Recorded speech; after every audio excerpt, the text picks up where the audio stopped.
నేను జర్నలిస్ట్ శ్రీనివాస్. ఈరోజు ఆంధ్రప్రదేశ్ వార్తాపత్రికలో వచ్చిన వార్తల్ని విశ్లేషించేద్దాం. ముందుగా దిశ పేపర్లో వచ్చిన వార్తలు చూద్దాం.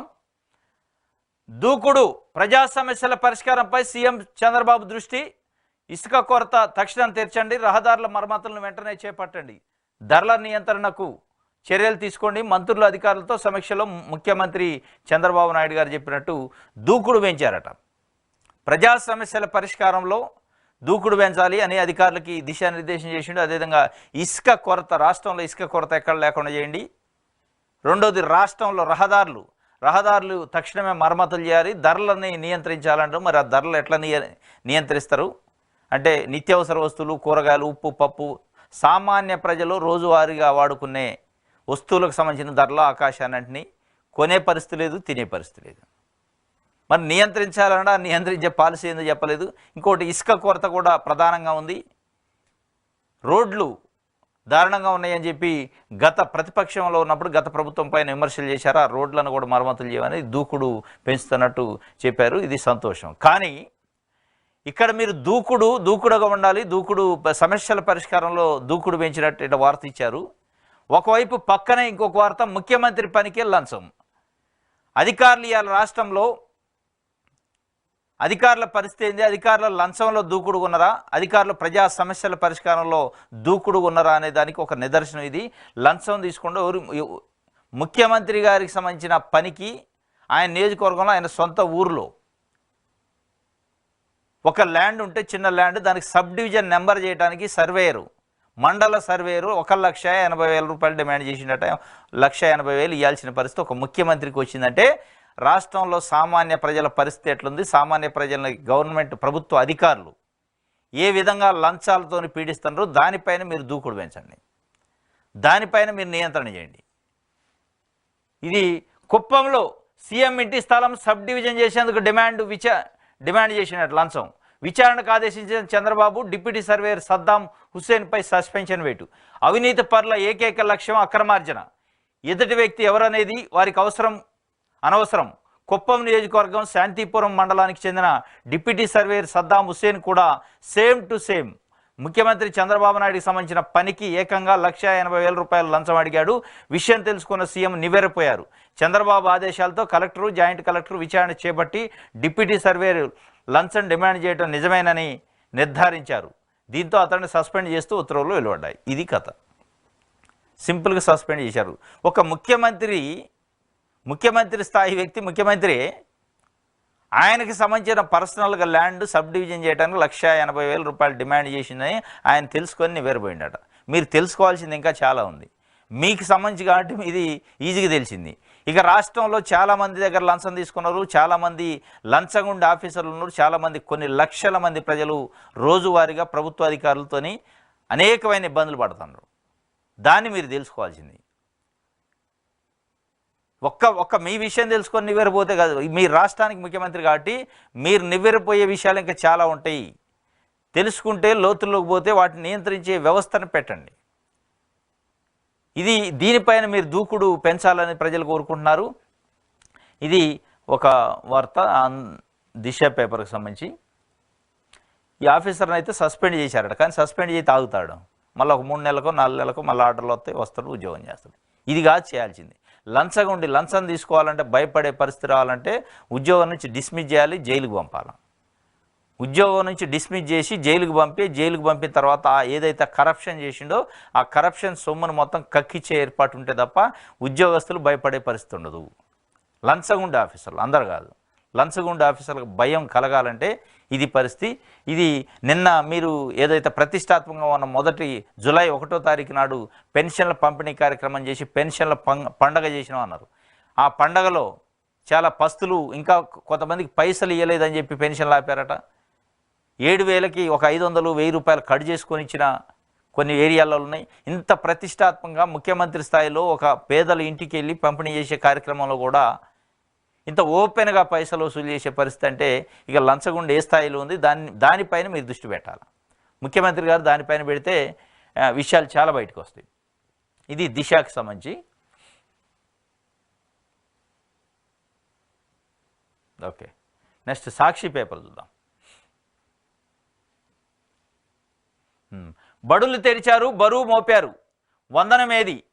ఓ ఇంట్లో ఎంతమంది పిల్లలు ఉంటే అంతమందికి తల్లికి వందనం అమలు చేస్తామని టీడీపీ జనసేన హామీ. బడులు తెరిచారు, బరువు మోపారు. ఆ బరువు మోతనే ఉన్నారు. పుస్తకాలు కొనాలా, యూనిఫామ్లు కొనాలా, ఫీజులు కట్టాలా, టర్మ్ ఫీజులు కట్టాలా, డొనేషన్స్ కట్టాలా. ఇలా రాష్ట్రంలో ఉన్న పేరెంట్స్ పైన జూన్ వస్తుందంటే ఎన్నులో వణుకు పుట్టే పరిస్థితి. జూన్ నెల వస్తుంది అంటే స్కూల్లో పిల్లలను చదివించాల్సిన పేరెంట్స్ ఎన్నులో వణుకు పుట్టే పరిస్థితి. కొన్ని లక్షల రూపాయల ఫీజులు నారాయణ, శ్రీ చైతన్య లాంటి స్కూళ్ళు వసూలు చేస్తున్న పరిస్థితి. వాళ్ళే హోల్సేల్గా పుస్తకాలు అమ్ముతారు అదే స్కూల్లో 15-20 వేల రూపాయలు తీసుకొని. 3,000 కూడా కాని పుస్తకాలని 15,000 రూపాయలకి బ్లాక్ దందా చేస్తాడో నారాయణ స్కూల్లో, శ్రీ చైతన్య స్కూల్లో. యూనిఫామ్ స్కూల్స్ 1,500 అయ్యే యూనిఫామ్స్ను 3,000-4,000కి అమ్ముతున్నారు. ఇవన్నీ ఎట్లుంటే చంద్రబాబు నాయుడు గారు స్పష్టంగా హామీ ఇచ్చారు, ఇంట్లో ఎంతమంది ఉంటే పిల్లలు అంతమందికి అమ్మకి వందనం, తల్లికి వందనం. తల్లికి వందనం పేరుతోని ప్రతి విద్యార్థికి ఎంతమంది విద్యార్థులు ఉంటే 15,000 రూపాయల చొప్పున తల్లి ఖాతాలో వేస్తాం, స్టూడెంట్ తల్లి ఖాతాలో అని చెప్పారు. ఆ తల్లి ఖాతా ఎటుపోయింది, తల్లి ఎటుపోయింది, ప్రభుత్వం ఎటుపోయింది, మీరు ఎటుపోయారు అనేది ఇలా రాష్ట్రంలో ఉన్న 5 కోట్ల మంది ప్రజలు అడుగుతున్న పరిస్థితి. ఈ తల్లికి వందనం మరిగా దండం పెట్టి తూర్పు మళ్ళీ దండం పెట్టాలా ఈ తల్లులు అనేది ఇలా తెలవని పరిస్థితి. జూన్ అయిపోయింది, జూలై వచ్చింది, స్కూళ్ళు ప్రారంభమైనాయి. ఇంతవరకు వాళ్ళ ఖాతాలో పైసలు వేసిన నాదుడు లేడు. దాని గురించి మాట్లాడలే. గమ్మత్తు ఏంటంటే ఏదేదో వేరే విషయాలు మాట్లాడుతున్నారు తప్ప దాని గురించి మాట్లాడిన నాయకుడు లేడు, దాని గురించి మాట్లాడిన మంత్రి లేడు, ఎమ్మెల్యే లేడు, ముఖ్యమంత్రి లేడు. ఇది రాష్ట్రంలో ప్రతి బిడ్డకు ఏటా 15,000 ఇస్తామని ఉమ్మడి మేనిఫెస్టోలో వాగ్దానం. సూపర్ 6లో ప్రముఖంగా ప్రచారం చేసిన కూటమి పార్టీలు రాష్ట్రంలో 1 కోటి మందికి పైగా పిల్లలు, బడికి వెళ్లే విద్యార్థులు, బడియుడు పిల్లలందరికీ ఇవ్వాల్సిందే. తల్లికి వందనం కోసం ఏటా 15,000 కోట్ల అవసరం. స్కూళ్లు తెరిచి నెలకా వస్తున్నాయి. ఇంతవరకు మార్గదర్శకాలే లేవు. మార్గదర్శకాలే కాదు, అసలు అటు చూసే నాదుడు లేడు. మార్గదర్శకాలు దేవుడు ఎదుగు. తర్వాత ముందు అసలు ఏంది, మనం హామీ ఇచ్చిన స్కూళ్ళు ఓపెన్ అయినాయి, ఆ టైం వచ్చింది, దానికి సంబంధించిన ఏంది నిధులు అనేది దాదాపు 15,000 కోట్ల అవసరం అవుతాయి అట. ఫీజులు, చదువుల ఖర్చుల కోసం తల్లిదండ్రుల తిప్పలు. ఈ ఏడాదికి ఇక ఇంతే. లబ్ధిదారులను తగ్గించే మార్గాలపై కూటమి సర్కార్ కన్ను. గతంలో రైతులకు రుణమాఫీ హామీ మాదిరిగానే కోతల ఎత్తుగడ. ఏటా జూన్లోనే అమ్మఒడి అందించిన వైఎస్ జగన్ సర్కార్ 42,62,000 మంది తల్లుల ఖాతాల్లో సగటున ఏటా 6,400 కోట్లు జమ. 4 ఏళ్లలో అమ్మఒడి కింద 26,067 కోట్లు సాయం. 1 నుంచి ఇంటర్ వరకు విద్యార్థులకు మేలు చేసిన ప్రభుత్వం. జగన్మోహన్ రెడ్డి గారు ప్రభుత్వం ఉన్నప్పుడు 5 సంవత్సరాలు 42,62,000 మందికి ప్రతి సంవత్సరం ప్రతి ఏటా 6,400 కోట్ల రూపాయలు జూన్ నెల మొదటి వారంలో వాళ్ళ అకౌంట్లలో టంచనగా వేసేది. దీనికి చంద్రబాబు నాయుడు గారు అదనంగా ఏం చేసిండు, ఇంట్లో ఒక్కళ్ళకి కాదు జగన్ ఒక్కళ్ళకే ఇస్తాడు, నేను ఎంతమంది పిల్లలు చదువుకునే వాళ్ళు ఉంటే అంతమందికి ఇస్తా, బడిఈడి పిల్లలకి 15,000 రూపాయల చొప్పున నాది పూచి అన్నాడు. ఆ తల్లులకు హామీ ఇచ్చిండు. వాళ్ళు నమ్మారు, ఓట్లు వేశారు. ఇవాళ ఏంది, జూన్ నెల అయిపోయింది, జూలై వచ్చింది, స్కూల్లో ఆగడు కదా. ఈ అమ్మ దీవెన, తల్లి దీవెన ఇస్తానని చంద్రబాబు నాయుడు అంటే స్కూల్లో ఆగుతాడా? ఆగడు కాబట్టి ఇప్పుడు ఏం చేయాలి, వాళ్ళు ప్రైవేట్ స్కూల్లో ముక్కు మిండి డబ్బులు వసూలు చేస్తున్నారు. ప్రభుత్వం నుంచి ఏమన్నా కనీసం వార్త అన్న వస్తుందేమో, ఏదైనా ఇగో అవుతుంది, ఎక్సర్సైజ్ చేస్తున్నాం, వర్క్ అవుతుంది, లేకపోతే రివ్యూ అయింది, సమీక్ష అవుతుందని వస్తుందంటే ఏ కళ్ళతోనే ఎదురు చూస్తున్నారు తల్లులు. ఈ తల్లికి వందనం అనేది వస్తుందా, లేదంటే తూర్పు తిరిగి వందనం పెట్టమని ఇక దీనికి ఇదే శటకోపం పెట్టే కార్యక్రమం చేస్తున్నారా, కొప్పు కింద వేసే కార్యక్రమం ఏమైనా స్టార్ట్ అయిందా అనేది మొత్తానికైతే ఇక ఈ ఏడాదికి ఇంతే గతట, ఇంతే సంగతి. లబ్ధిదారులను తగ్గించే ఏర్పాటు చేస్తున్నారట. ఇక దీనికి మళ్ళీ ఏదేదో కొర్రీలు పెడతారో, ఏదేదో చేస్తారో, అనర్హులు అంటారు, అర్హులు అంటారు, ఇవన్నీ చెప్తారు. కానీ మాటలు చెప్పేటప్పుడు ఎలక్షన్స్లో మాట చెప్పేటప్పుడు కడుపులో అన్నం తీసి పెట్టినట్టు చెప్పా. జగన్మోహన్ రెడ్డి 5 సంవత్సరాల పరిపాలన కాలంలో ప్రతి జూన్లో తల్లుల అకౌంట్లో డబ్బులు వేసిండు, ఏటా 6,400 కోట్లు. మొత్తం 5 సంవత్సరాల మీద 26,000 కోట్ల రూపాయలు ఖర్చు చేసిండు. అది వాళ్ళకి స్పష్టంగా వాళ్ళ అకౌంట్లో కనపడుతున్న స్టేట్మెంట్లు ఉన్నాయి. ఇవాళ మీరు స్కూల్లో ఓపెన్ అయినాయి, మీ ప్రయారిటీస్ వేరే ఉన్నాయి, వేరే ప్రయారిటీస్ పెట్టుకుంటున్నారు. అది కాదు కావాల్సింది. ఇలా 1 కోటి మంది మహిళలకు సంబంధించి, 1 కోటి మంది విద్యార్థులకు సంబంధించి జీవితాలు, వాళ్ళని మీ క్యాబినెట్లో మంత్రిగా ఉన్న నారాయణ విద్యా సంస్థలు ముక్కు బిండి పైసలు వసూలు చేస్తున్నాయి. దాంతోపాటు ఇంకా చాలా ప్రైవేట్ ఇన్స్టిట్యూషన్స్ అని. ఎందుకంటే మీ దగ్గర మంత్రి ఉండగాటి చెప్తున్నాం. నారాయణ విద్యా సంస్థల అధినేత, నారాయణ విద్యా సంస్థలకు సంబంధించిన నారాయణ మున్సిపల్ శాఖ మంత్రిగా మీ క్యాబినెట్లో మీ సహచరుడు మీ పక్కనే ఉండు. ఆయన ఈ తెలుగు రాష్ట్రాల్లో కొన్ని వందల వేల బ్రాంచీలు పెట్టి ప్రజల రక్తాన్ని జలగలెక్క తాగుతుండు. పుస్తకాలు అమ్ముతుండు, పుస్తకాల మార్కెట్, యూనిఫామ్ల మార్కెట్, ఫీజులు వసూళ్ళు, డొనేషన్లు, రకరకాలుగా ఇబ్బంది పెడుతుంటే మీ పక్కనే కూర్చోబెట్టుకుని ఆయన్ని పరిపాలన చేస్తారు తప్ప దానిపైన చర్యలు తీసుకోకపోగా ఈ తల్లికి వందనం కూడా ఇచ్చే కార్యక్రమం చేయలేదంటే ఇలా మిమ్మల్ని ఎట్లా అర్థం చేసుకోవాలి ఈ ప్రభుత్వాన్ని అనేది కోటి మంది మహిళలు ఎదురు చూస్తున్న పరిస్థితి. ఇది ఒక వార్త. నెక్స్ట్ సాక్షిలోని ఇంకోటి ఇచ్చారు. చంద్రబాబును సిబిఐ ఈడీ ఎందుకు అరెస్ట్ చేయలేదు? ఎన్డీఏలో చేరగానే టీడీపీ అధినేత శుద్ధ పురుషుడయ్యాడా? విశ్వసనీయత లేని అవినీతి పరులైన నేతలను మోదీ కలుపుకున్నారు. ఈ రెండు ఊతకర్రల సాయంతో సభలోకి ప్రధాని మోదీ వస్తున్నారు.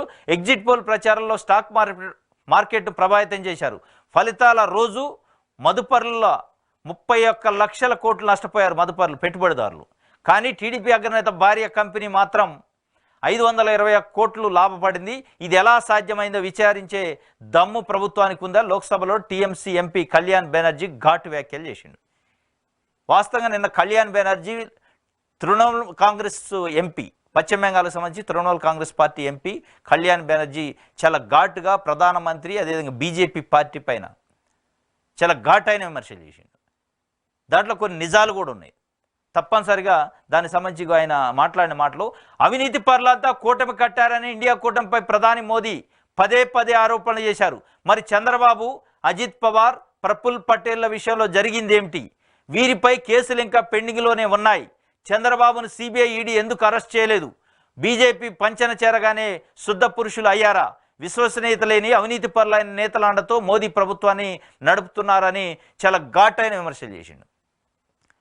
చంద్రబాబు నాయుడు గారి విషయంలో, ప్రఫుల్ కుమార్ పటేల్ విషయంలో, అజిత్ పవార్ విషయంలో ఎన్డీఏలో భాగస్వాములు కాబట్టి వాళ్ళు శుద్ధ పురుషులయ్యారా? అదే వ్యక్తులపైన, అదే నాయకులపైన, అదే పార్టీ పైన ఇదే నరేంద్ర మోదీ, ఇదే అమిత్ షా ఘాటైన విమర్శలు చేశారు. గతంలో వాళ్ళతో డిఫర్ అయ్యి ఎన్డీఏ నుంచి చంద్రబాబు నాయుడు గారు బయటికి పోతే 2018లో 2018-19 మధ్య కాలంలో ఎలక్షన్ టైంలో రకరకాల కార్యక్రమాలు ఆంధ్రప్రదేశ్కి వచ్చి పోలవరాన్ని ఏటీఎంగా చేసుకున్న చంద్రబాబు నాయుడు అవినీతి పరుడు అని ఇదే నరేంద్ర మోదీ ఆయన మాటలతో చెప్పిండు. ఇదే అమిత్ షా చెప్పారు. ఇవాళ మీ ఎన్డీఏ కూటమిలో కలిసిపోగానే శుద్ధ పురుషుడైన అని కళ్యాణ్ బెనర్జీ ఘాటైన విమర్శించింది. ఎందుకు ఈడీ కేసులు, సిబిఐ కేసులు, ఇన్కమ్ ట్యాక్స్ కేసులు, రైట్స్ ఈ చంద్రబాబు నాయుడు కానీ, అజిత్ పవార్ కానీ, ప్రఫుల్ పటేల్ పైన లేవు? వీళ్ళు ఎట్లా శుద్ధ పురుషులయ్యారు? వీళ్ళు ఎట్లా వాషింగ్ మిషన్లో శుభ్రమయ్యారు? వాషింగ్ పౌడర్ నిర్మా అయిపోతారా ఎన్డీఏ కూటమి బీజేపీకి మద్దతు ఇస్తే అని చెప్పి సూటిగా ప్రశ్నించిండు. దానికి సమాధానం చెప్పే ప్రయత్నం కూడా ప్రధానమంత్రి చేయలే. వాస్తవం ఇది. అనేక ఆరోపణలు అదే మోడీ నోటితో చేసిండు చంద్రబాబు నాయుడు గారి పైన, అజిత్ పవార్ పైన, ప్రఫుల్ పటేల్ పైన. అంటే ఎక్కడుంది బీజేపీ పార్టీకి నీతి నియమాలు? ఎక్కడున్నాయి సిద్ధాంతాలు? ఎక్కడున్నాయి మీరు చెప్పే మాటలకి చేసే పనులకి ఏమైనా సంబంధం ఉందని కళ్యాణ్ బెనర్జీ చెప్తుండు. ఇండియా కూటమిలో ఉన్న అవినీతి పర్ల కూటమని పదే మోడీ చెప్తుండు ఇండియా కూటమిని. మరి మీదేం కూటమి అయినా సూటిగా అడిగిండు. దీన్ని ఏమంటారు? ఏ కూటమి అంటారు? పోలవరాన్ని ఏటీఎం చేసుకుంటూ చంద్రబాబు నాయుడు అవినీతి పరుడు, అవినీతి చేసిండని చెప్తారు. మరి ఇవాళ మీతోని కలిసిండు. అది ఏ కూటమి అంటారు? అవినీతి పరుల కూటమి అంటారా, లేదా నీతి పరుల కూటమే, లేకపోతే వాషింగ్ పౌడర్ నిర్మాలో కడిగి బయటికి తీసుకొచ్చిన కూటమే అనేది ఇలా కళ్యాణ్ బెనర్జీ స్పష్టంగా అడిగిండు. ఆయన ఇంకొక కామెంట్ కూడా చెప్పిండు. రెండు సపోర్ట్ కర్రల సాయంతో ఆయన పార్లమెంట్లోకి వస్తుండు. గడిచిన 2 సార్లు 2014 కానీ 2019లో చాలా హుందాగా కాన్ఫిడెంట్గా వచ్చిండు. కానీ ఇవాళ 2 సపోర్ట్ కర్రలు లేకుండా పార్లమెంట్లోకి వచ్చే పని లేదు, ప్రభుత్వాన్ని నడిపే అవకాశం లేకుండా అయింది. ఆయన ఒక ఆధారపడ్డ వ్యక్తి 2 పార్టీల పైన, నితీష్ కుమార్, చంద్రబాబు నాయుడు పైన.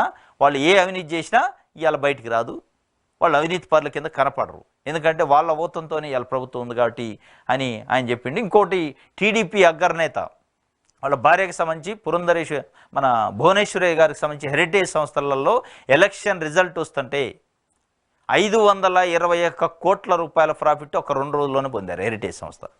ఇదే దేశవ్యాప్తంగా ఉన్న పెట్టుబడిదారులు, షేర్ మార్కెట్లో పెట్టుబడి పెట్టే మదుపరులకు సంబంధించి 31 లక్షల కోట్ల రూపాయలు నష్టపోయారు. ఈ ఎగ్జిట్ పోల్స్ వల్ల. కానీ ఇక్కడ లాభపడరు మీ ఎన్డీఏ కూటమిలో ఉన్న నాయకులు అని కూడా సూటిగా ప్రశ్నించిండు. దీనిపైన ఇలా నరేంద్ర మోదీ కానీ ఎన్డీఏ కూటమి కానీ ఎన్డీఏ బీజేపీ పార్టీ అగ్రనాయకులు వాస్తవంగా సమాధానం చెప్పాలి. చెడుగుడు ఆడుకుండు కళ్యాణ్ బెనర్జీ. పార్లమెంట్లో మొత్తం ప్రభుత్వాన్ని బంతాటాడిండు, సూటిగా చాలా నిర్దిష్టంగా అడిగిండు. దానికి సమాధానం చెప్పే నాయకుడు కానీ సమాధానం చెప్పే సాహసం కానీ ప్రభుత్వానికి లేదు. చంద్రబాబుని ఎందుకు సిబిఐ ఈడీ ఎందుకు అరెస్ట్ చేయలేదు, ఆయన ఎట్లా శుద్ధపూస అయిండు అని చెప్పి కూడా అడిగిన పరిస్థితి. ఇది ఒక వార్త. ఒక్కరోజే 5,000 కోట్లు అప్పట. జులైలో 9,000 కోట్లు రుణభారం, 3 నెలల్లో మొత్తం 17,000 కోట్ల అప్పులు. ఆర్బీఐకి సమాచారం ఇచ్చిన రాష్ట్ర ప్రభుత్వం ఇప్పటికే గత నెలలో 2,000 కోట్ల అప్పుల మొత్తంపై కిక్కురుమాన్న ఎల్లో మీడియా. చంద్రబాబు చెబుతున్న సంపద సృష్టి ఇలాగైనా విస్మయం వ్యక్తం చేస్తున్న ఆర్థిక నిపుణులు. ఒక్క రోజులోనే 5,000 కోట్లు అప్పు చేశారట. ఒక్క జులై నెలలోనే 7,000 కోట్లు అప్పట. గడిచిన జూన్ నెలలో 2,000, మొత్తం 9,000 కోట్లు అప్పు చేశారని ఆర్బీఐకి రాష్ట్ర ప్రభుత్వం స్పష్టంగా చెప్పింది. ఇదే ఎల్లో మీడియా గత 5 సంవత్సరాలుగా రాష్ట్రాన్ని జగన్మోహన్ రెడ్డి, రాష్ట్రాన్ని శ్రీలంక చేస్తాడు జగన్మోహన్ రెడ్డి, రాష్ట్రాన్ని థాయిలాండ్ చేస్తాడు జగన్మోహన్ రెడ్డి, ఇట్లా రకరకాలుగా చెప్పారు. మొత్తం అప్పులమయం అయిపోయింది. ఇక అప్పులు తీర్చే పరిస్థితి లేదు, దివాలా చేసింది రాష్ట్రం అన్న. మరి ఇలా ఒక్క నెలలోనే ఆయన ఎక్కి ఇంకా నెల కూడా కాలే, ముఖ్యమంత్రి కుర్చీ ఎక్కి నెలగాగతలకే 9,000 కోట్లు అప్పు చేస్తే ఈ ఎల్లో మీడియాకి ఎందుకు కనిపించట్లేదు? దీనిపైన అప్పట్లో యాగి చేశారు కదా, ఆగమాగం చేశారు, గాయి చేశారు. ఇవాళ ఎందుకు మాట్లాడట్లేదు, ఎందుకు రాయట్లేదు అంటే చంద్రబాబు నాయుడు గారు చేసిన అప్పు అయితేనేమో అది సంసారం, వేరే ప్రభుత్వం ఉండి అప్పు చేస్తే అది వ్యభిచారం అన్నట్టుగా మీరు క్రియేట్ చేసే ప్రయత్నం చేశారు కదా. దీన్ని ఏం జర్నలిజం అంటారని చెప్పి ఆయన ఎల్లో మీడియాని అడుగుతున్న పరిస్థితి. ఇలా సాక్షి పేపర్లో ఇది వాస్తవం. పదే చంద్రబాబు నాయుడికి సంబంధించిన పత్రికలు ఏం చెప్పినాయి? చంద్రబాబు నాయుడు గారు వస్తే సంపద సృష్టిస్తాడు, అప్పు చేయడం ₹1 అన్నారు.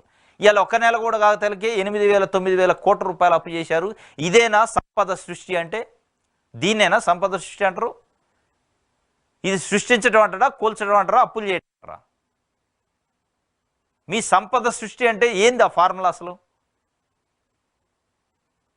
కాబట్టి ఒక్క నెలలోనే 9,000 కోట్లు అప్పులు చేశారంటే దాదాపు ఒక సంవత్సరంలో 12/9 7,200 కోట్ల రూపాయలు అప్పు చేయాల్సిన పరిస్థితి ఒక సంవత్సరంలో వస్తుంది. ఇక అసలు 7,000 అయితే, 10,000 అయితే, 15,000 అయితే, 30,000 అయితే చెప్పలేము. ఎక్కడ కూడా సంపద సృష్టించబోగా అప్పులు చేస్తుండ్రు. మరి ఈ అప్పుల పైన యాగి చేయట్లేదు ఎల్లో మీడియా, ఏది కనపట్లే. చాలా అద్భుతాలు జరుగుతున్నట్టు రాస్తున్నారు. మొత్తం రాష్ట్రంలో ఉన్న 5 కోట్ల మంది సంపన్నులు అయిపోతున్నట్టు. ఇక 5 కోట్ల మందికి ఎక్కడ తినడానికి తిండి, కట్టుకోవడానికి బట్ట, ఉండటానికి ఇల్లు, చూసుకోవడానికి వైద్యం, ఎక్కడ లోటు లేదు, ఏ సమస్యలు ఉన్నట్టు. ఇక అల్లావుద్దీన్ అద్భుత దీపం చంద్రబాబు నాయుడు చేతిలో ఉన్నట్టు. ఇక మొత్తం సృష్టిస్తారు, సృష్టి మయమైపోద్ది అన్నట్టు చెప్తున్నారు. ఇది కనపట్టలే. ఈ 5,000 కోట్లు, 7,000 కోట్లు, 9,000 కోట్ల అప్పులు ఎక్కడ కనపట్టలే. ఇది చాలా అద్భుతం. ఇది బటన్లో కూడా అనిపించలే. పదే గడిచిన 5 సంవత్సరాల్లో జగన్మోహన్ రెడ్డి గారు 2,67,000 కోట్ల రూపాయల పేదల అకౌంట్లు వేసినప్పుడు ఇదే ఎల్లో మీడియా రాష్ట్రాన్ని అప్పులమయం చేసిండు, బటన్లు నొక్కుతుండు, ఈ పనికిరామ్ స్కీమ్లా అన్నారు. ఇవాళ చంద్రబాబు నాయుడు గారు చేస్తుంది ఏంది? 3,000 ఉన్న పెన్షన్ 4,000 చేసి 7,000 రూపాయలు బటన్లు నొక్కలేదా?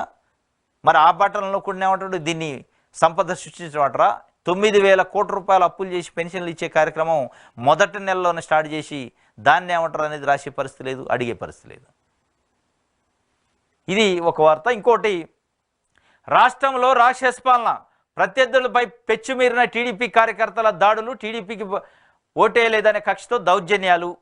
ఇది మొత్తం అన్ని జిల్లాల్లో ఎక్కడ చూసినా జూన్ 4 నుంచి ఈట వరకు ఏదో ఒక జిల్లాలో, ఏదో ఒక గ్రామంలో, ఏదో ఒక ప్రాంతంలో ప్రతిరోజు వైఎస్ఆర్సీపీకి సంబంధించిన పార్టీ నాయకులు ఇళ్లపైన, వైఎస్ఆర్సీపీకి సంబంధించిన నాయకులు అప్పట్లో వేసిన ఫౌండేషన్ స్టోన్స్ని, ఆస్తుల్ని ధ్వంసం చేస్తున్నారు. దీనిపైన చంద్రబాబు నాయుడు గారు దృష్టి పెట్టట్లేదు. దీనిపైన దూకుడు పెట్టాలి. మీరు ఒకవైపు మేము సృష్టిస్తున్నాం అంటే ఇంకొక వైపు మీ పార్టీ కేడరు విధ్వంసం చేస్తుంది, నాశనం చేస్తుంది, పగలగొడుతున్నారు, కూల్చుతున్నారు. ఈ కూల్చే కార్యక్రమం, విధ్వంసం చేసే కార్యక్రమం గతంలో మీరు జగన్మోహన్ రెడ్డి ప్రభుత్వాన్ని ఇది కూల్చేతల ప్రభుత్వం, విధ్వంసం చేసే ప్రభుత్వం అంటారు. మీరు చేస్తున్న పని ఏంది? మరి మీ పార్టీ కేడరు, మీ పార్టీ నాయకులు స్వయాన ఒక ఎమ్మెల్యేనేనా తిరుగురుకు సంబంధించి ఎమ్మెల్యే కొలకిపూడి శ్రీనివాసరావు డైరెక్ట్గా వెహికల్ ఎక్కిపోయి ప్రొక్లైన్లు వేసిపోయి కూల్చే కార్యక్రమం. దీన్ని ఏమంటారు మరి? ఇది ఏం కూల్చివేతలు, ఇదేమి విధ్వంసం? దీన్ని సృష్టించడం అంటారా, కూల్చడం అంటారా? దీన్ని సంపద క్రియేట్ చేయటం, సంపద సృష్టించడం అంటారా, లేదంటే విధ్వంసం చేయటం అంటారా అనేది దీని గురించి మాట్లాడాలి. మీరు దీని గురించి దూకుడు పెంచాలి, దీని గురించి అధికారులకు చెప్పాలా. ఇది టీడీపీ కార్యకర్తల పైన దాడులట. మొత్తానికైతే నంద్యాల జిల్లా ఒండుట్ల సమీపంలో టీడీపీ నేతల దాడిలో తీవ్రంగా గాయపడిన రవీందర్ రెడ్డి, ఖమ్మంపాడులో ఎంపీపీ నాగలక్ష్మి ఇంటిని ప్రొక్లైన్లతో ధ్వంసం చేస్తున్న టీడీపీ కార్యకర్తలు. ఇది కథ. ఇది ఇట్లుందనమాట. చంద్రబాబు నాయుడు గారు చెబుతున్నది ఒకటి, కింద వీళ్ళు చేస్తున్నది ఒకటి. అప్పుడే పెన్షన్ల తొలగింపు, పలు గ్రామాల్లో పదుల సంఖ్యలో పెన్షన్ల ఎత్తివేత. ఇక పెన్షన్ల కటింగ్ స్టార్ట్ అయింది. ఈ తల్లికి వందనం ఎట్లా స్టార్ట్ అయింది, ఈసారి ఇంతే గతి, ఈసారి ఇంతే సంగతులని దాన్ని ఎట్లాగో గంగలో కలిపారు. దాన్ని చేతులు కడుక్కున్నట్టే కథ. ఇక అది మళ్ళీ ఎప్పుడు పెడతారు, ఎంతమందికి ఇస్తారో తెలియదు. 1 కోటి మంది మహిళలు కానీ హామీ ఇచ్చారు. 1 కోటి అవుతారా, 50 లక్షలు అవుతారా, 25 లక్షలు అవుతారా, ఇక దేవుడు చూసుకోవాలి, దేవుడికి ఎరగ కావాలి. ఇప్పుడు మళ్ళీ పెన్షన్ల పైన పడ్డరాట. పెన్షన్లు కట్ చేసే కార్యక్రమం స్టార్ట్ అయింది. పెన్షన్ల తొలగింపు, పలు గ్రామాల్లో పదుల సంఖ్యలో పెన్షన్ల ఎత్తివేత, పంపిణీ చేయకుండా అడ్డుకున్న టీడీపీ నేతలు. ఈ టీడీపీ పార్టీకి సంబంధించిన నాయకుల చేతికి పెన్షన్ల పంపిణీ వచ్చిందంటేనే అయ్యాలని మనం అనుకున్నాం. పొలిటికల్ పార్టీ నాయకులు, అది తెలుగుదేశమా, జనసేన, బీజేపీ, ఇంకో పార్టీ, XYZ ఏదైనా కావచ్చు, రాజకీయ పార్టీల ప్రమేయంతో పెన్షన్లు పంపిణీ చేయాలి, ప్రభుత్వ పథకాలు అంటే వాళ్ళు తప్పనిసరిగా కోతలు విధిస్తారు. వాళ్ళకు అనుకూలంగా ఉన్న వాటిని మనుషులకి ఇస్తారు తప్ప అర్హతలు చూడరు. అది స్పష్టం, మనకి అందరికీ తెలిసిందే. ఇవాళ తెలుగుదేశం పార్టీ నాయకుల చేత పంపిణీ చేయించే కార్యక్రమం ఎప్పుడైతే చేశారో అప్పుడే స్టార్ట్ అయింది తొలగింపులు, ఈ కటింగ్లు.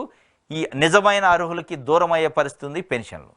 అట్లా కాకుండా వాలంటరీ వ్యవస్థను గత 5 సంవత్సరాల్లో ఎక్కడ మధ్యవర్తులు, పెత్తందారులు, పార్టీ నాయకులు లేకుండా పంపిణీ చేశారు. అది అద్భుతంగా ఉంది. దానివల్ల ఎక్కడ ఫైర్లు లేవు, ఎక్కడ రాజకీయ ప్రమేయం లేదు, ఎక్కడ రాజకీయ నాయకులు పోయి కాళ్ళు పట్టుకునే అవసరం లేదు. కానీ ఇవాళ అవసరాన్ని క్రియేట్ చేశారు చంద్రబాబు నాయుడు గారు. వాలంటరీ వ్యవస్థను పొక్కబెట్టి మొత్తం పెన్షన్ల పంపిణీ ఎప్పుడైతే తెలుగుదేశం పార్టీ నాయకుల చేతిలోకి పోయిందో ఇగో అడ్డుకున్నారు. పెన్షన్ల పంపిణీ చేయకుండా టీడీపీ ఎందుకు అడ్డుకోవాలా? ఏలూరు జిల్లా కొత్తగూడెంలో 41 మందికి ఇంతవరకు ఇవ్వలేదట. గుంటూరు జిల్లాలో 11 మంది, గరికపాడులో. ఇట్లా పల్నాడు జిల్లాలో 3 గ్రామాల్లో పెన్షన్లు వేయాలి. 3 గ్రామాలు మొత్తానికి. ఎందుకంటే మాకు ఓటేయలేదు, వేస్తావా చేస్తావా, మా కాళ్ళు పట్టుకుంటావా, మాకు క్షమాపణ చెప్తావా, మా ఇంట్లో ఊడిగం చేస్తావా, మా చాలలో పనులు చేస్తారా, ఇది కండిషన్లో రాబోతూనే వస్తాయి కూడా.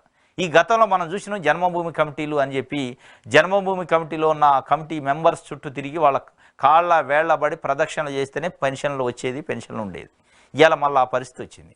గత 5 సంవత్సరాలు పీస్ఫుల్గా కడుపులో చల్లగాలకుండా వాళ్ళ ఇంట్లో కూర్చుంటే ఇంటికి వచ్చి ఇచ్చిపోయేది గ్రామ వాలంటీర్లు. ఇవాళ ఆ పరిస్థితి లేదు. వాళ్ళు ఏ నాయకుడు చుట్టూ తిరగాలి, ఏ నాయకుడు బతిలాడాలి, ఏ నాయకుడితో పైన ఇది ఎత్తుక్కునే కార్యక్రమం పెన్షనర్స్ చేయాల్సిన పరిస్థితి. కొత్తగా ఎంట్రీ చేసుకోవాలన్నా, ఉన్న వాళ్ళకి మళ్ళీ పెన్షన్ సాఫీగా రావాలన్నా ఇది పరిస్థితి. వాళ్ళ ఏదైతే పెన్షన్ల తొలగింపు కార్యక్రమం స్టార్ట్ అయింది, ఇది ఎక్కడ ఎండ్ అయింది అనేది ఇక చెప్పలేము. వాడు వికలాంగుల, ఒంటరి మహిళ, వితంతువా, ఏది అవసరం లేదు. వాళ్ళ పార్టీ ఎజెండా, వాళ్ళకి సంబంధించిన పర్సనల్ ఎజెండా, వాళ్ళ పెత్తందారి ఆలోచనల్ని వాళ్ళపైన రుద్దే ప్రయత్నం చేస్తారు. దాంట్లో డౌటే లేదు.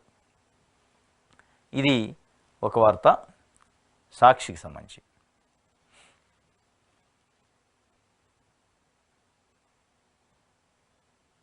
ఓకే, ఈనాడు చూద్దాం.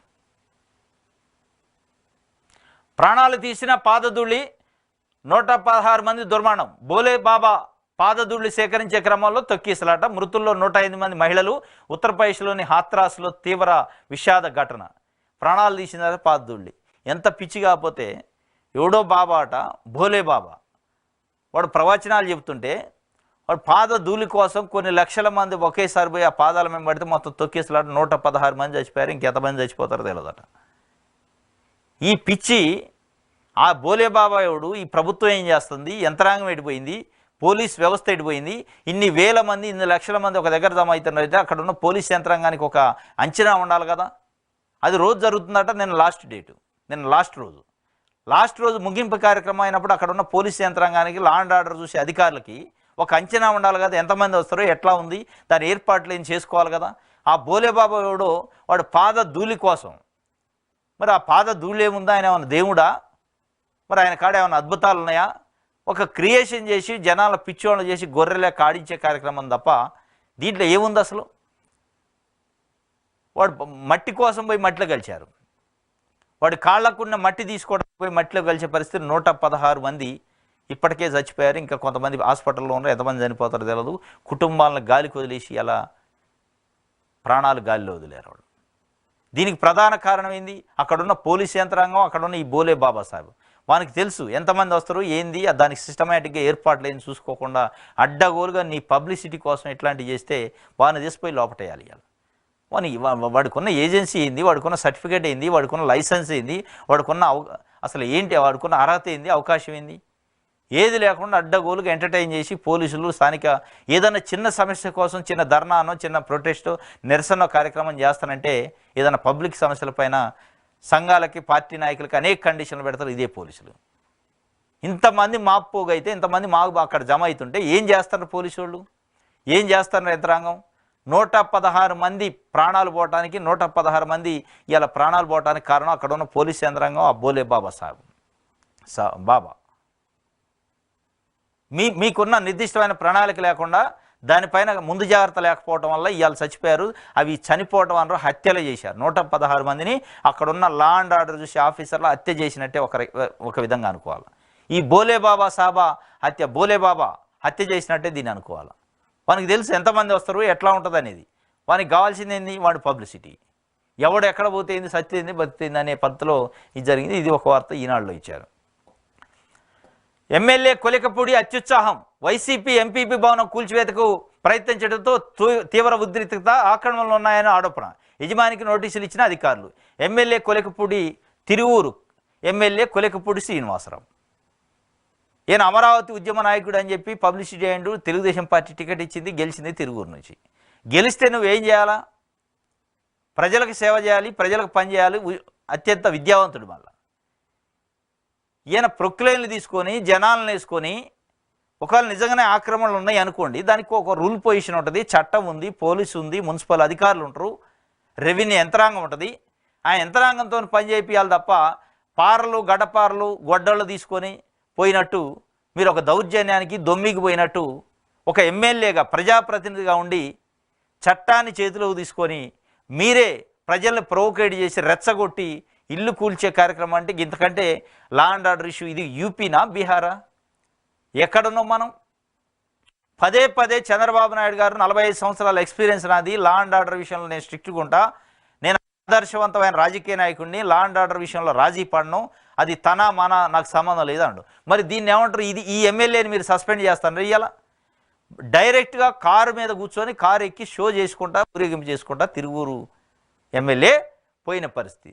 దీనికి సంబంధించి 2వ పేజీలో వార్త ఉందట, చూద్దాం. ఇగో ఎమ్మెల్యే కొలికపూడి అత్యుత్సాహం. మళ్ళీ ఎవరో రాయాల, ఈనాడు పత్రికలో ఇవాళ వార్త వచ్చింది అత్యుత్సాహం అని అంటే దాని వెనక ఎంత విధ్వంసం, ఎంత విచారకరం, ఎంత ఓవర్ యాక్షన్ ఉంటే ఇక్కడ రాసే పరిస్థితి. ఒక విధంగా తెలుగుదేశం పార్టీకి అనుకూలమైన పత్రిక వీళ్ళ దాంట్లోనే వ్యతిరేకంగా వార్త రాసే పరిస్థితి వచ్చిందంటే అక్కడ ఎంత బీభత్సం జరిగింది, ఎంత అరాచకం జరిగింది, ప్రజల్లో ఎంత చర్చ జరిగింది అనేది దీనికే నిదర్శనం.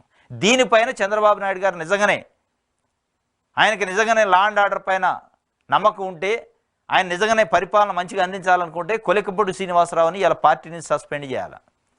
తెలుగుదేశం పార్టీని సస్పెండ్ చేస్తే నిజంగానే మీ నిజాయితీ ఉన్నట్టు. ఇది పోలీసులు అడ్డుకున్నా ఏం లేదట. ఇక పోలీసులు అడ్డుకుంటే ఏంటంటే అధికార పార్టీ ఎమ్మెల్యే ఆయన వేల మందిని వేసుకొని ఎంపీపీ వైఎస్ఆర్సీపీ పార్టీ అట, ఆయన ఎంపీపీ భర్తకు సంబంధించిన ఇల్లు డైరెక్ట్గా ఎక్కడ కూల్చేయండి, విధ్వంసం చేయండి, మొత్తం పగిలిపోవాలా, గంటలో అయిపోవాలని చెప్తుంటారు. ఆర్డర్లు ఇస్తుంటారు. కార్ల మీద కూర్చొని కారు మీద ఊరేగింపు చేసుకుంటూ పోయారు. ఎంత బీభత్సం! ఒక ఎంపీపీ, ఒక పొలిటికల్ పార్టీ నాయకుడికి సంబంధించిన ఇంటినే మీరు అట్లా విధ్వంసం చేస్తే, లా అండ్ ఆర్డర్ని చేతిలో తీసుకుంటే ఒక సామాన్య మనుషులు, సామాన్య ప్రజలు ఇలా వణుక్కుంటూ పనిచేయాల్సిన పరిస్థితి. అధికారులు కానీ సామాన్య ప్రజలు కానీ ఎమ్మెల్యే వస్తున్నట్టు వణికే పరిస్థితి. ఆయన ఒక బ్రాండ్ని క్రియేట్. కొలికపూడి శ్రీనివాసరావు అంటే ప్రజలకు భయపడాలి, అధికారులు భయపడాలి, చట్టాన్ని చూసి కాదు నన్ను చూసి భయపడాలనే పరిస్థితిని క్రియేట్ చేయడానికి చేసినట్టుగా దీనికి. ఎస్, నిజంగానే అతిక్రమణలు ఉన్నాయి, ఆక్రమించిండు, ఎంక్రోచ్మెంట్ అయింది గవర్నమెంట్ ల్యాండ్ అనుకోండి, దానికి కొన్ని పద్ధతులు ఉన్నాయి. నోటీస్ ఇవ్వాలి, కూల్చాలి, అధికారులు పోయి కూలుస్తారు, మీకేం పని? మీరు ప్రజలను వేసుకొని ప్రొక్లైన్లు వేసుకొని పోయి కూల్చి పోలీసులు అడ్డుకున్నా ఏం లేదంటే మీరు చట్టాన్ని చేతిలో తీసుకొని ఒక రౌడీయిజం చేసినట్టు కాదా ఇది? దీన్ని రౌడీయిజం అంటారు ఒక ఎమ్మెల్యేగా ఉండి. కాబట్టి ఇప్పుడు చంద్రబాబు నాయుడు గారు ఈ కొలికపూడి శ్రీనివాసరావు పైన ఏం చర్య తీసుకుంటాడు, ఏం యాక్షన్ తీసుకొని ఆయన సస్పెండ్ చేస్తారా లేదు చూస్తే అప్పుడు నీ నిజాయితీ ఏందనేది బయటపడింది. ఇక లేదు అంటే ఆయన లైసెన్స్ ఇచ్చినట్టు కొలికపూడి శ్రీనివాసరావుని ఆదర్శంగా తీసుకోండి, రాష్ట్ర వ్యాప్తంగా మిగతా ఎమ్మెల్యేలు కూడా ఇట్లా చేయాలి అని ఆయన్ని అప్రిషియేట్ చేసినట్టు, అభినందించినట్టు అయింది. ఆయన మీద చర్య తీసుకోకపోతే అభినందించినట్టే. ఇది రాష్ట్ర వ్యాప్తంగా పునరావృతం అయ్యే అవకాశం ఉంది. ఇది రాష్ట్ర వ్యాప్తంగా రేపు జూన్ 4 నుంచి చాలాసార్లు జరుగుతున్నాయి. ఇప్పుడు ఎమ్మెల్యే ఆధ్వర్యంలో జరిగిందంటే రేపు ఎమ్మెల్యేలు అందరూ చేసే పరిస్థితి. ఎక్కడికక్కడికే ప్రైవేటు వ్యక్తులకు సంబంధించిన ఆస్తులను ధ్వంసం చేస్తారు. వాళ్ళకి వ్యక్తులు ఉంటే గుంజకొచ్చి బయటికి కొట్టే కార్యక్రమం, బయటికి ఇంట్లో నుంచి గుంజకొచ్చి కొట్టే కార్యక్రమం, చంపే కార్యక్రమాలు కూడా జరుగుతాయి. ఆస్తులను గుంజుకునే కార్యక్రమాలు జరుగుతాయి. ఈ మార్పు కోసమా తెలుగుదేశం పార్టీని గెలిపించింది? ఇదే సంపద సృష్టి అంటే? బిల్డింగులు కూర్చడాన్ని, బిల్డింగులు కట్టుకున్న బిల్డింగుల్ని విధ్వంసం చేయటం, కూల్చేయటాన్ని సంపద సృష్టి అంటారా? మీరు ఒకవైపు వైఎస్ఆర్సీపీకి సంబంధించిన పార్టీ కార్యాలయాలను ప్రభుత్వం కూలుస్తుంటే మీ పార్టీ ఎమ్మెల్యేలు ఏం చేస్తారు? ప్రైవేటు వ్యక్తులకు సంబంధించిన ఆస్తులను కూలుస్తున్నారు. ఏదో కారణాలు చెప్పి ప్రభుత్వం ఎమ్మెల్యేలే చేతిలోకి తీసుకొని లా అండ్ ఆర్డర్ని చేతిలోకి తీసుకొని కూల్చేస్తుంటే దీన్ని ఏమనాలి? దీని ఇండికేషన్ ఏంటి? ఎట్లా అర్థం చేసుకోవాలి ప్రజలు? ఈ ఎమ్మెల్యేని చూసి రేపు ప్రజలు వచ్చే పరిస్థితులతో వాళ్ళ సమస్యలు చెప్పుకుని ఇట్లా చేతిలో తీసుకొని ప్రొక్కులను పెట్టి ఎక్కడికక్కడ ధ్వంసం చేస్తుంటే ఈ ఎమ్మెల్యేకి ఏమైనా సమస్య చెప్పుకోవడానికి పోతారా ప్రజలు? ఈ ఎమ్మెల్యేని చూసి ఎవడన్నా పరిస్థితి ఉంటుందా? ఇదే మీరు చేసేది? ఇదే మార్పు అంటే అనేది? ఇవాళ 5 కోట్ల మంది ప్రజలు అడుగుతున్న పరిస్థితి. తిరుగురులో ఏదైతే జరిగిందో ఈ విధ్వంసకాండ 5 కోట్ల మంది ప్రజల మనసుల్లో అట్లనే ఉంటుంది.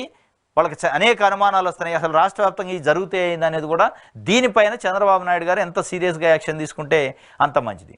ఏదో అధికారులను బెదిరించి ఒకళ్ళిద్దరు అధికారులను సస్పెండ్ చేయడం కాదు. మీ పార్టీ ఎమ్మెల్యే కండువా కప్పుకొని వ్యాన్ ఎక్కి పోయి ప్రొక్లైన్ తీసుకొని విధ్వంసం చేసి కూల్చిండు. ఆ పార్టీ ఎమ్మెల్యేల పైన ఏం చర్య తీసుకుంటో చూడాలి. ఒక అధికారి ఉంటే అధికారిని సస్పెండ్ చేసేసిన అయిపోయింది అనుకోవటానికి కాదు. ఇది ఈనాడు సంబంధించి, ఇది ఈరోజు ఏపీ వార్తాపత్రికలో వచ్చిన వార్తలకు సంబంధించిన విశ్లేషణ. రేపు తాజా వార్తలతో తిరిగి కలుసుకుందాం. Thank you.